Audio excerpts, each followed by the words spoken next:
आज बाबा को बाहर बुलाएंगे। जौहर बाबा, बाहर आओ, नहीं तो मैं अंदर आता हूँ। अरे राम राम। हम देवा का अपमान बर्दाश्त नहीं करेंगे। साईं मेरा शिष्य है और मेरी सेवा करना इसका धर्म है। और मेरा धर्म तुम्हें शिरडी से बाहर करना। द्वारिका माई से आपको कोई नहीं निकालेगा। हम द्वारिका माई में ही रहेंगे। अब ये सोचो कि उस ढोंगी जौहर बाबा को द्वारका माई से बाहर कैसे निकाले।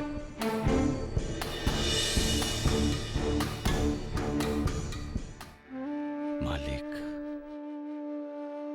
आज पता चला है कि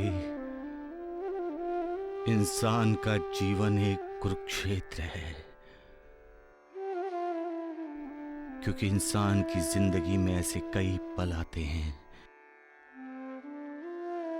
जब उसे अपनों को दुख देना पड़ता है, उनके खिलाफ जाना पड़ता है, उन्हें नाराज करना पड़ता है।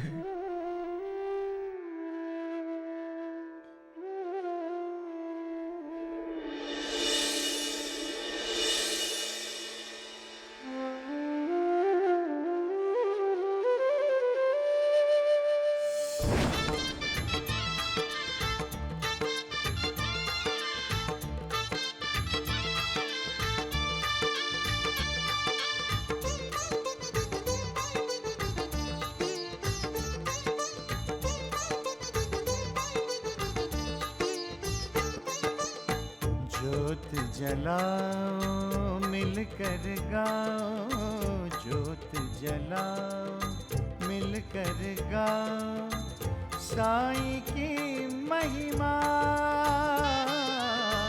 साईं की महिमा, साईं की महिमा।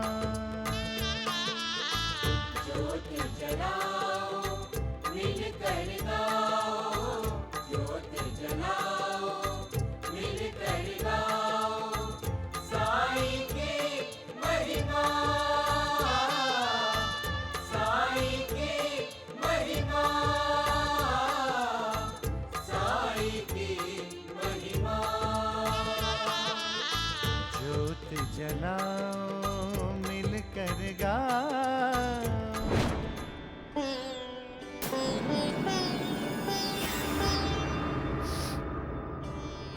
मालसापति,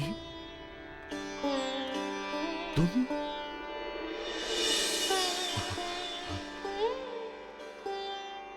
मालसापति, तुम यहाँ क्या कर रहे हो? मैं सोने आया हूँ साईनाथ। नहीं नहीं मालसापति, तुम जाओ यहाँ से, जाओ जाओ। साईनाथ, साईनाथ, आज से मैं यहीं सोऊंगा। मुझ पर मेहरबानी करो मालसापति, यहां से चले जाओ। मेरे गुरुदेव सो रहे हैं, अगर उनकी नींद खुल गई तो बहुत गुस्सा करेंगे। देखा वैद्य जी, ये साईं कितना डरता है हमारे जौहर बाबा से। जाओ जाओ जाओ जाओ जाओ। नहीं साईनाथ, अरे मेरे गुरुदेव जाग गए तो अनर्थ हो जाएगा मालसापति। साईं, अरे मुझे सोने दोगे या नहीं? नींद में भी प्रवचन दे रहे हो क्या? सो जाओ साईं, सो जाओ। जी लेकिन साईनाथ मैं। तुम?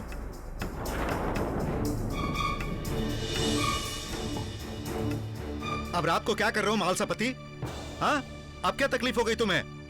वो घर तो हमने छोड़ दिया ना। अब क्या तुम मुझे इस द्वारका माई से भगाने आए हो? बोलो महालसापति, बोलो। मैं साईनाथ को लेने आया। चुप बदमाश, जबान चलाते हो मेरे सामने। ठहर, एक तो मेरी नींद खराब करते हो, अब मैं तुम्हें माफ नहीं करूंगा महालसापति। गुरुदेव नहीं।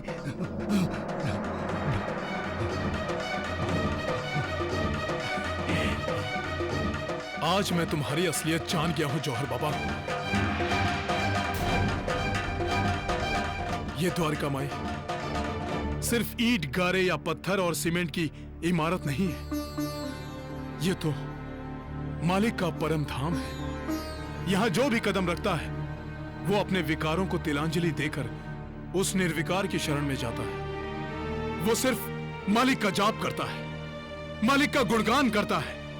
लेकिन तुम तो द्वारिका माई में आकर भी विकारों से घिरे हुए हो। तुम ढोंगी हो जौहर बाबा, पाखंडी हो तुम। महालसापति, मैंने तुमसे कितनी बार कहा है कि जाओ यहाँ से, पर तुम जाते क्यों नहीं हो महालसापति? जाएगा कैसे? इसे तुम्ही ने तो बुलाया होगा। हाँ? नहीं गुरुदेव। राम राम राम राम।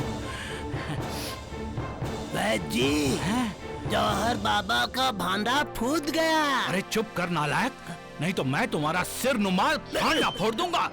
गुरुदेव गुरुदेव कहकर मुझसे मीठी बातें करते हो और दिल से गालियां देते हो तुम मुझे साईं। हाँ? ऐसा नहीं है गुरुदेव, मैं हमेशा अपने गुरु का आदर करता हूँ। आदर? अब रात के इस समय तुम्हारा ये महालसापति मेरा आदर सम्मान कर रहा है। हाँ? साईं बाबा, तुम मेरे शिष्य हो ना?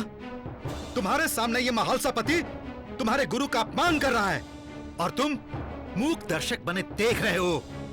क्या गुरु का अपमान शिष्य का अपमान नहीं होता है? हाँ? वैद्य जी, अब देखते हैं ये ढोंगी साईं इसका क्या जवाब देता है। हाँ।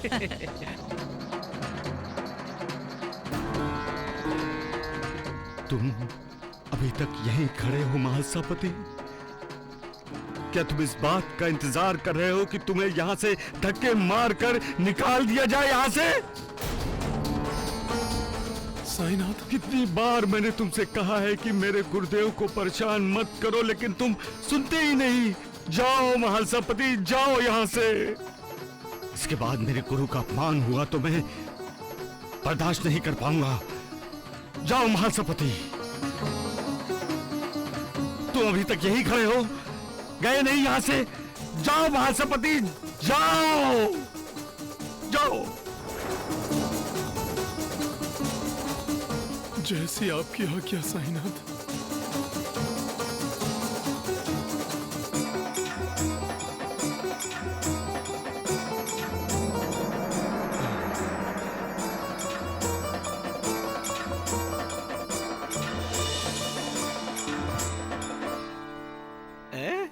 चलिए चलिए चलिए। साईं बाबा, मुझे तुम्हारे जैसे शिष्य पर गर्व है।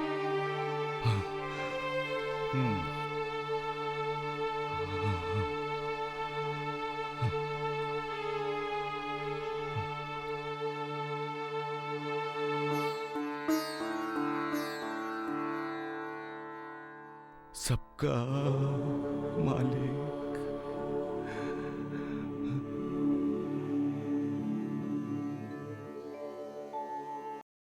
एक दीन दुखी के नाथ है साईं, सब भक्तों के साथ है साईं। जय साई राम, जय साई श्याम, जय साई राम।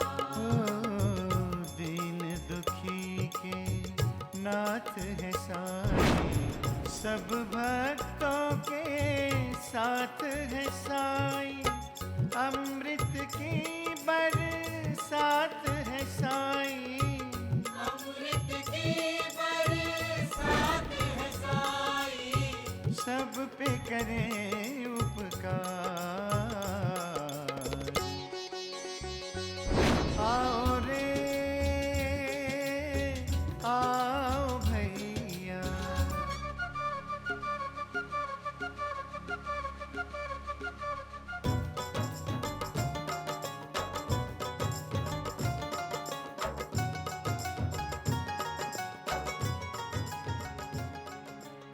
शिवू, तुम यहाँ?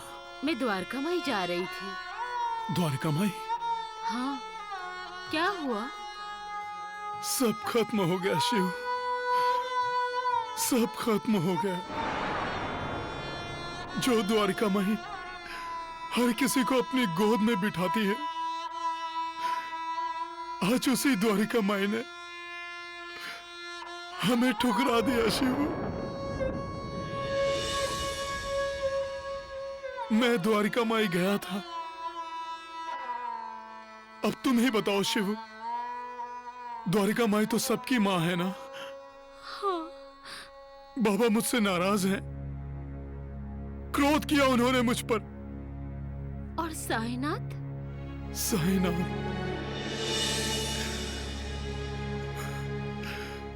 उन्होंने मुझे द्वारिका माई से निकाल दिया। हम अनाथ हो गए शिव, हम अनाथ हो गए।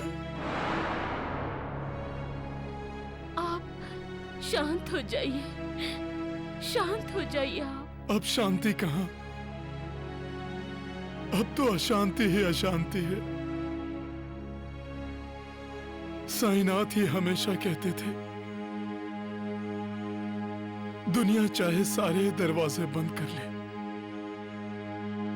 पर भगवान का दरवाजा हमेशा खुला रहता है। हाँ।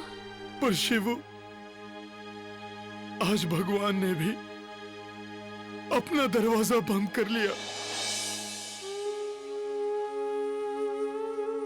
अवश्य ही हमने कोई भयंकर पाप किए हैं,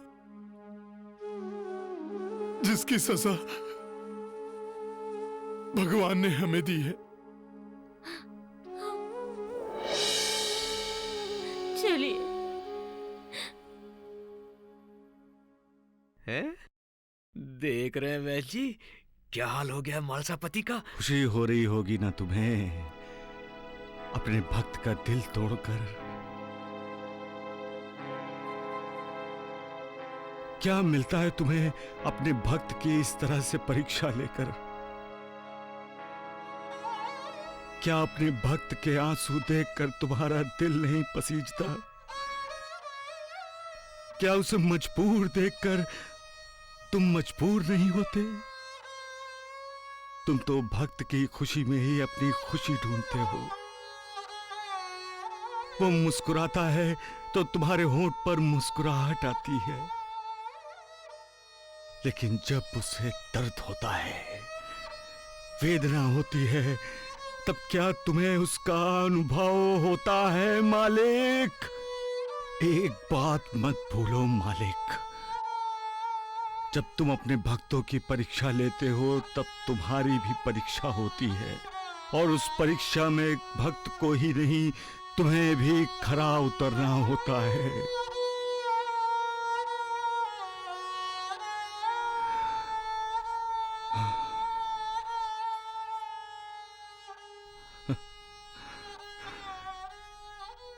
सबका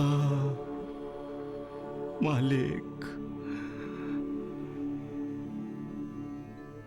एक।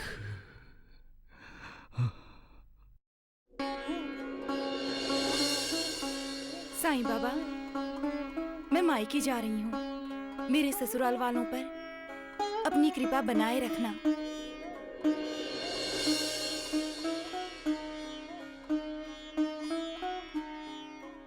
तुम्हारे ससुराल वाले तो कभी तुम्हारे बारे में सोचते नहीं है। क्यों नहीं सोचते हैं? सभी सोचते हैं, और वो सब बहुत अच्छे हैं। तुम अच्छी हो ना, इसलिए तुम्हें पूरी दुनिया अच्छी लग रही है। मेरी दुनिया तो आप हैं, और हमारे साथ साईं बाबा का आशीर्वाद है। चलिए अब। क्या चलें? क्यों? माँ जी का आशीर्वाद कौन लेगा? हाँ हाँ हाँ। मैं अभी आई। माँ जी, जानकी मैके जाने की तैयारी कर रही है। वो जा नहीं रही, उसे भेजा जा रहा है। मैंने ही जमींदार साहब के साथ मिलकर जानकी को भेजने की योजना बनाई है। योजना? जानकी मायके जाएगी हमेशा के लिए। वो अब इस घर में लौट कर नहीं आएगी। हम उसके दरिद्र नारायण बाप को खत लिखेंगे कि वो अपनी बेटी को अपने पास ही रखें। उसे इस घर में वापस भेजने की जरूरत नहीं है। लेकिन देवर जी नहीं मानेंगे माँ जी। मानना पड़ेगा उसे। जब जानकी से सुंदर और अमीर घराने की लड़की उसके सामने आएगी तो वो भूल जाएगा जानकी को। मर्द ऐसे ही होते हैं बहू। औरत के हाथों में सिर्फ पालने की डोरी नहीं होती, मर्द को लगाम लगाने के लिए उसके हाथों में लगाम भी होती है। अब तुम जाओ और उस दरिद्र नारायण की बेटी को जल्दी से इस घर से बाहर निकाल दो। अब मैं चैन की सांस लूंगी। अब उसका मनहूस चेहरा रोज देखने को नहीं मिलेगा।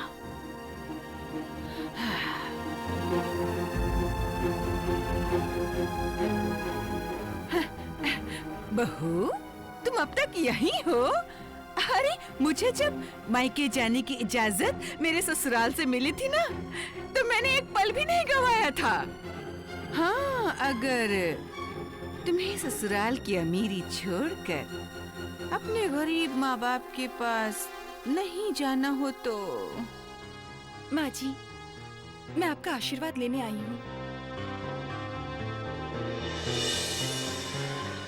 सदा सुखी रहो, सौभाग्यवती भव। सावधान, तुम जानती नहीं हो कि तुमने क्या आशीर्वाद दिया है। तुम ये भी नहीं जानती हो कि वो मालिक क्या सोचता है, क्या क्या करता है। जब तुम किसी को दुआ या बद्दुआ देती हो तो वो सच तब होता है जब उसके पीछे तुम्हारा कमाया पुण्य होता है। तुमने आशीर्वाद तो दे दिया, सौभाग्यवती भव, और अगर तुम्हारे आशीर्वाद को उस मालिक का आशीर्वाद प्राप्त हो गया तो तुम्हारा आशीर्वाद सच हो जाएगा। परंतु तुम्हारा आशीर्वाद सच होने के लिए तुम्हारे खाते में पुण्य नहीं है। अगर तुम्हारे मुंह से निकला हुआ शब्द सच हुआ तो जिस बहू का तुम तिरस्कार करती हो वो सदा सुखी होगी, सौभाग्यवती होगी। ये याद रखना, और ये भी याद रखना कि इंसान चाहे कुछ भी चाहे, होता वही है वो मालिक जो चाहता है। सबका मालिक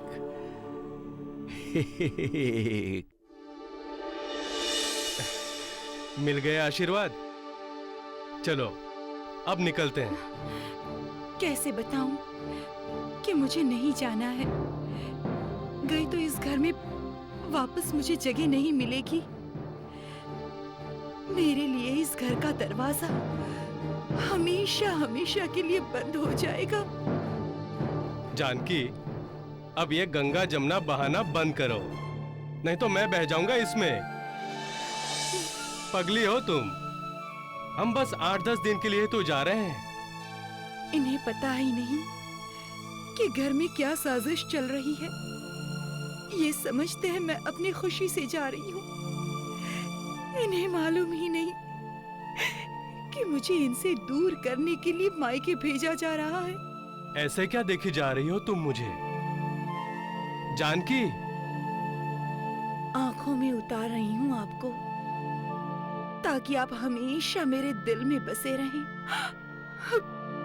कैसे बताऊं कि रोक लीजिए मुझे, मत जाने दीजिए मायके। अरे रघुराम, हाँ माँ। तुम कब जाओगी और कब लौटोगे? कहीं घर जमाई बनने का विचार तो नहीं है ना? नहीं माँ, हम बस निकल ही रहे हैं। ले चलो, हम चलते हैं।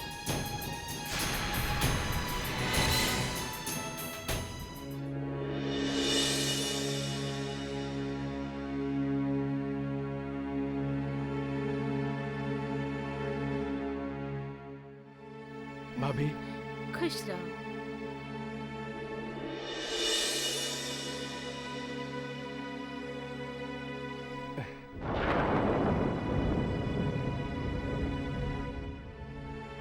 अच्छा, चलता हूँ माँ। संभल कर जाना और जल्दी लौटना।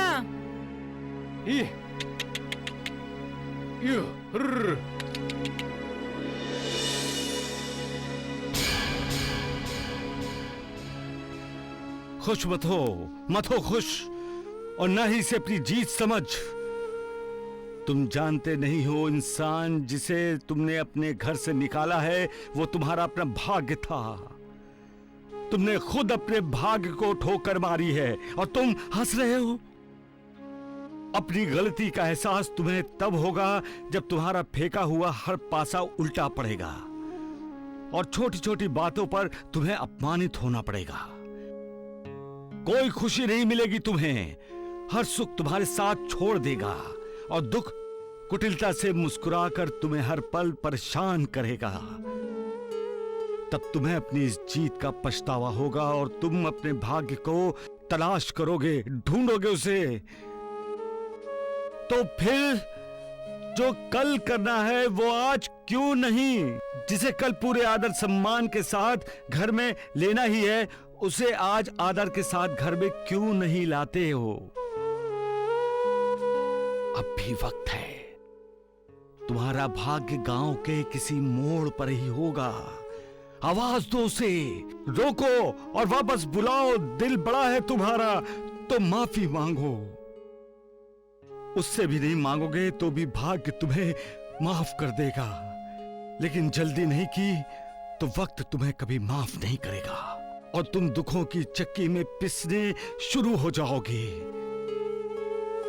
तब तुम्हें मालिक की याद आएगी। अब नहीं आती, क्योंकि तुम्हारे जैसा इंसान अपने को मालिक समझने की भूल करता है। सबका मालिक एक। वाह साईं बाबा वाह, जबरदस्त बोलते हो तुम। साईं बाबा दिल से बोलते हैं। तो हमारे गुरुदेव कहाँ से बोलते हैं? मुंह से बोलते हैं। ढोंडू सच कह रहा है द्वारकानाथ जी। दिल से निकलने वाली बातें दिल को छू लेती हैं। साईं बाबा, मेरे प्रवचन से पहले मैं तुम्हारा प्रवचन सुनूंगा और उसके बाद मैं शिरडी में प्रवचन दूंगा। द्वारिकानाथ जी, जब जौहर बाबा का प्रवचन खत्म हो जाए तो आप बोलना, मालिक सबका कल्याण करे। अरे दोस्तों, इतनी तेजी से क्यों दौड़ रहे हो? अगर तेज दौड़ोगे तो जल्दी पहुंच जाओगे मेरे ससुराल। और जितनी जल्दी तुम आस्त गांव पहुंचोगे उतनी ही जल्दी मेरी पत्नी मुझसे अलग हो जाएगी। कितनी बार बोला है आपसे कि ऐसी कोई बात नहीं करनी चाहिए। अरे मैं तो मजाक कर रहा था। कोई जरूरत नहीं है ऐसा मजाक करने की। मैं देख रहा हूँ कि तुम बात बात पर रो रही हो। अगर तुम्हें मायके नहीं जाना है तो बोलो, मैं अभी बैलगाड़ी वापस अपने घर की तरफ मोड़ लेता हूँ। घुमाइए। मैंने ही जमींदार साहब के साथ मिलकर जानकी को भेजने की योजना बनाई है। योजना? जानकी मायके जाएगी हमेशा के लिए। वो अब इस घर में लौट कर नहीं आएगी। घुमाइए ना गाड़ी, घुमाइए। मालिक, तुम्हारा ये इंसान अपने साथी के मन की आवाज कब सुनेगा, कब जानेगा कि कुछ बातें कही नहीं जाती, बिना सुने समझी जाती हैं। कभी कभी आंखें भी बोलती हैं और आंखों से बहने वाले आंसू भी बोलते हैं। मालिक, कब जानेगा इंसान मन की भाषा? कब?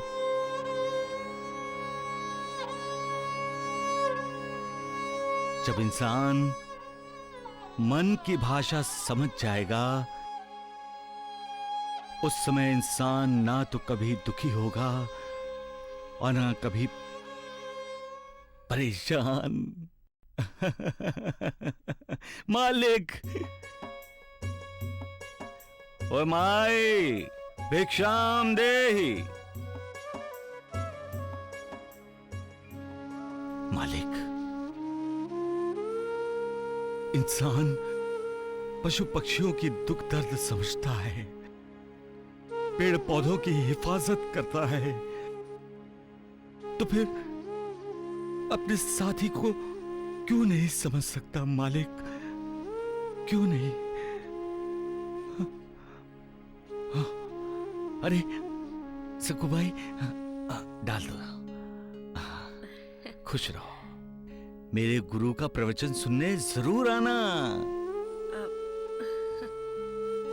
ओ भाई सुनो, सुनो ओ भाई, ओए सुनो तो। ओ भैया, मेरे गुरु का प्रवचन सुनने जरूर आना। अच्छा, तो अब आप जौहर बाबा का प्रचार भी करने लगे देवा? अरे श्यामा, मेरे गुरु का प्रवचन। अरे नहीं नहीं, हमें नहीं सुनना है। क्यों? ज्ञान की बातें सुनना पसंद नहीं है तुम्हें? आप जो जौहर को पंखा करते रहते हो वो हमें पसंद नहीं है। कमाल है, गुरु की सेवा करना क्या शिष्य का धर्म नहीं है? और गुरु का क्या धर्म है देवा? शिष्यों को छोड़कर चले जाना। आप बदल गए हैं साईं बाबा। मैं वही हूं सगुण, आज भी वही हूं और कल भी वैसा ही रहूंगा। तुम लोग मुझे गलत समझ रहे हो। अच्छा, फिर महालसापति का क्या? उसने भी आपको गलत समझा? आपने उसको द्वारका माई से निकाल दिया। श्यामा, पहले मेरी बात। अरे नहीं सुननी आपकी बात, नहीं सुननी। क्या सुनाएंगे आप देवा? अरे आपके और महालसापति के तो 700 जन्मों के पुराने संबंध है देवा। तुम इस समय क्रोध में हो श्यामा। क्रोध में नहीं है देवा, हम विवश हुए हैं। आपने हमारे हाथ ही बांध दिए हैं साईनाथ। हम जानते हैं बाबा कि जौहर आपका गुरु नहीं हो सकता। जो हमारी समझ में आ रहा है वो आपकी समझ में क्यों नहीं आ रहा है? ये सब जानते हुए भी तुम परेशान हो रहे हो सगुण? ये सब जानते हुए भी तुम परेशान हो रहे हो श्यामा? बाबा, हम आपको लेकर परेशान हैं।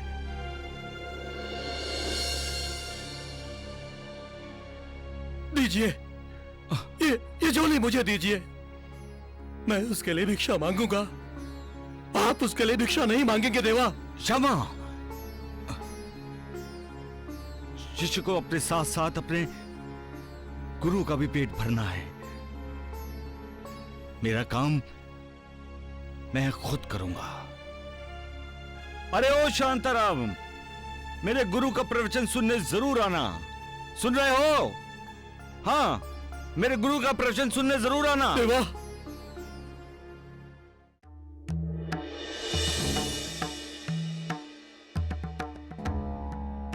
अरे वो दरिद्र नारायण की बेटी इतनी मनहूस थी कि जब से उसने इस घर में कदम रखा किसी चीज में बरकत ही नहीं रही। ये गंगा जल ले जाकर पूरे घर में छिड़क देना, और हाँ, बाहर के द्वार पर जरूर छिड़कना, ताकि वो अमंगल का रूप दरिद्र नारायण की बेटी फिर वापस ना आ जाए। गंगा जल छिड़कने से क्या घर पवित्र होता है? गंगा स्नान करने से क्या इंसान के पाप धुल जाते हैं? इंसान का मन पवित्र होना चाहिए, मन निष्कलंक होना चाहिए। इंसान को मन से सदा मालिक की भक्ति करनी चाहिए। फिर ना स्नान करने की जरूरत, ना गंगा जल घर में छिड़कने की जरूरत। मालिक सबका कल्याण करे। अरे गुरुदेव जौहर बाबा की, गुरुदेव जौहर बाबा की।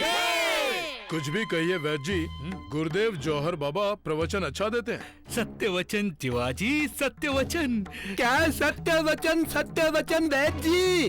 वैद्य जी, आपकी मति भ्रष्ट हो गई है। सुना आपने वैद्य जी? कह रहा है कि आप मति भ्रष्ट हैं। हैं? अरे राम राम। अरे नालायक, सत्यानाश हो जाए तेरा।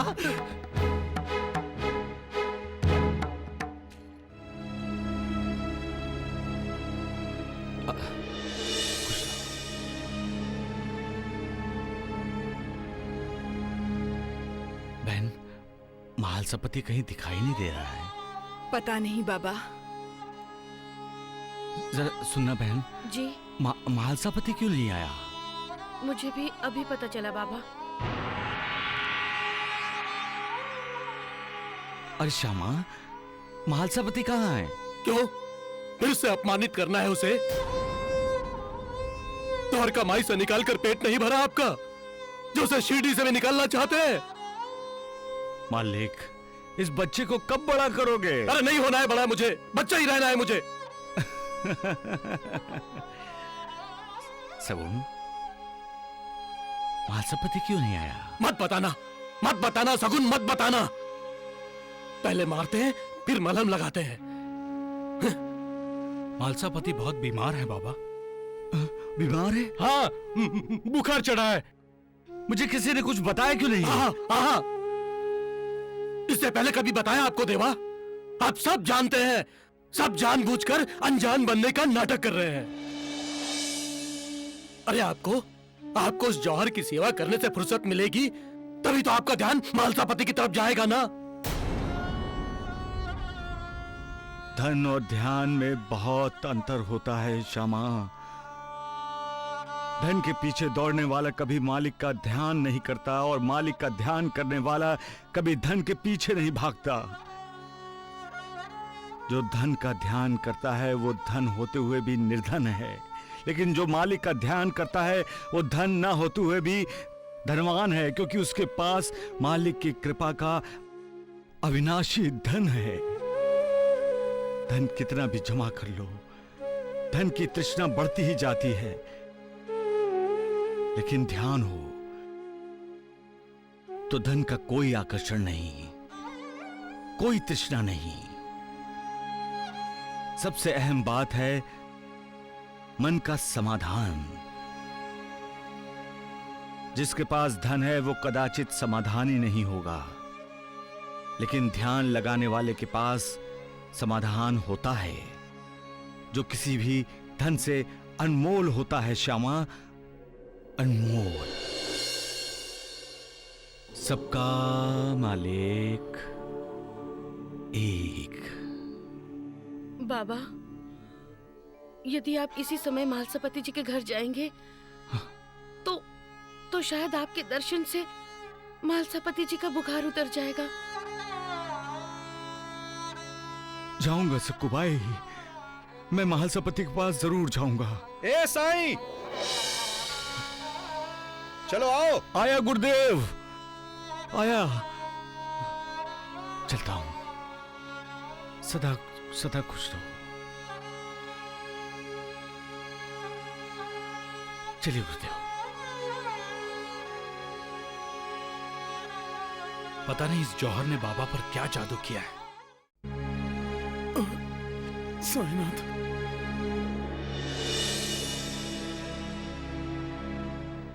कैसा बुखार है, उतरने का नाम ही नहीं ले रहा है।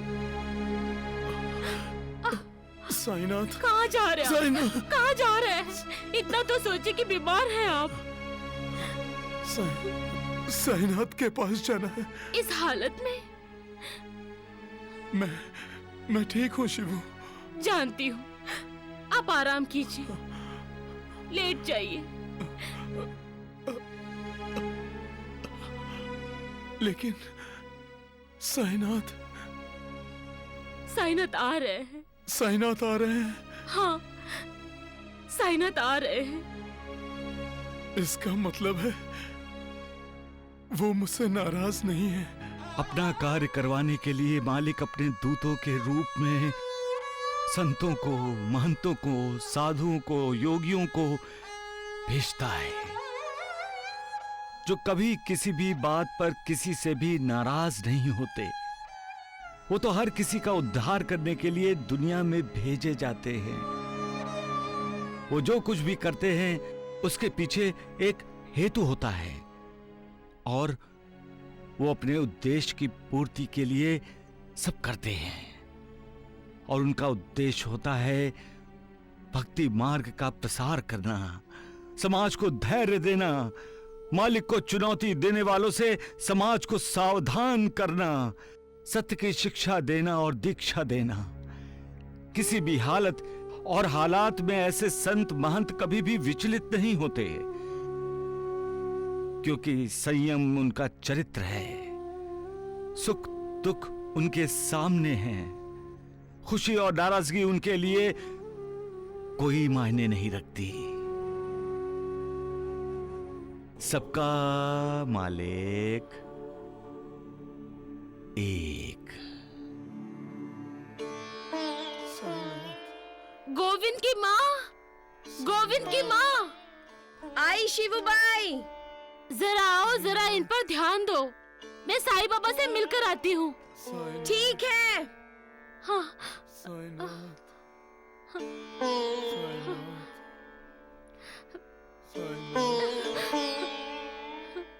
साईं बाबा, साईं बाबा, साईं बाबा, साईं बाबा, साईं बाबा, साईं बाबा, साईं बाबा, साईं बाबा। ये शिवूबाई इस तरह डरी हुई क्यों है?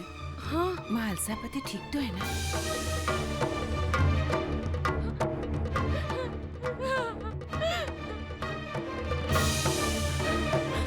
साईं बाबा,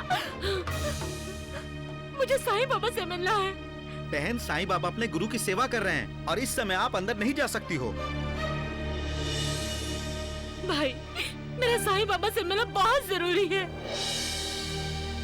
बहन, इस वक्त जौहर बाबा विश्राम कर रहे हैं और हमें हुक्म है कि इस वक्त जौहर बाबा से कोई नहीं मिल सकता। अरे, द्वारका माई में सिर्फ बाबा का हुक्म चलता है।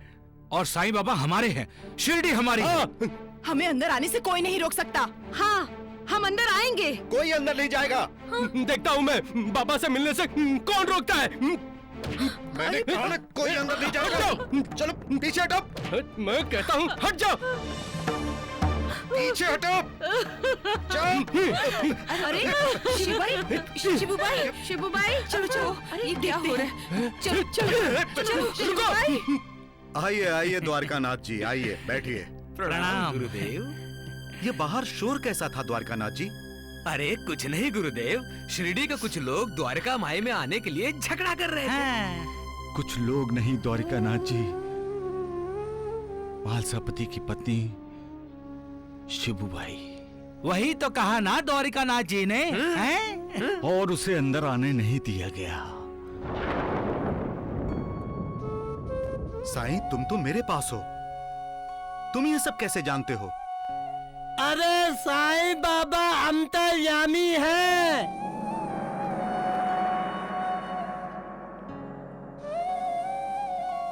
जहां नारी का सम्मान नहीं हो वहां उत्कर्ष कैसे होगा?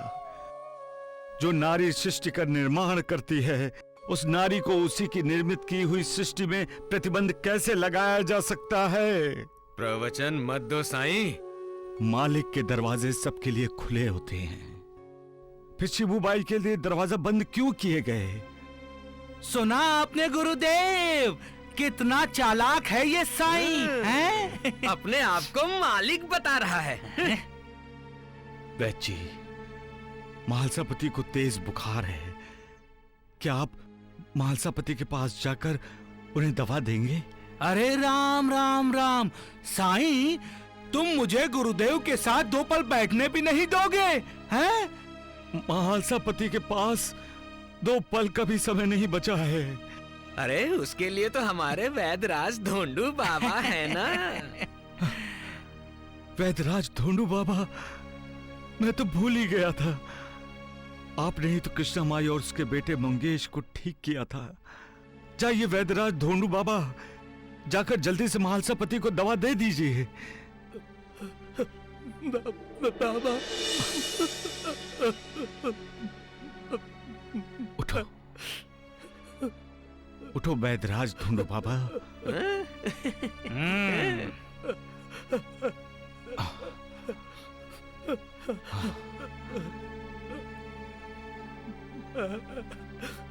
कल्याण हो तुम्हारा।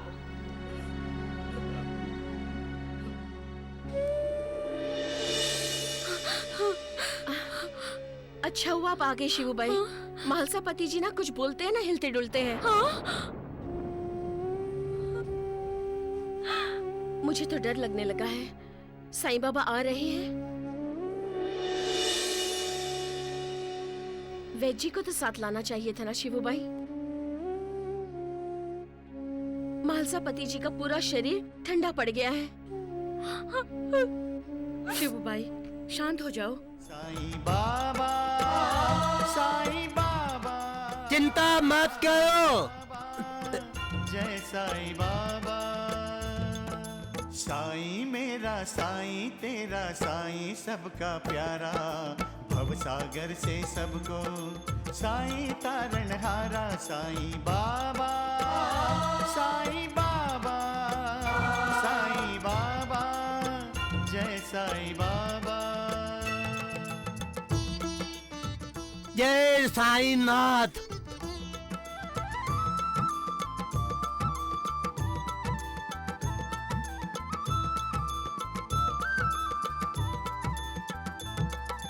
जीवन के अंधियारे पथ में साईं नाम एक ज्योति, साईं नाम एक ज्योति, जिसकी चमक कभी ना उतरे साईं नाम वो मोती, साईं नाम वो मोती।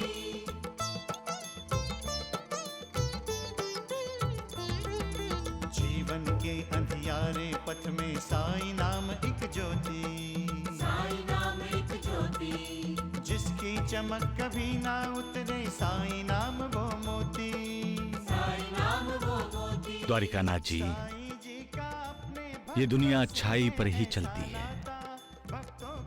बुराई पर नहीं।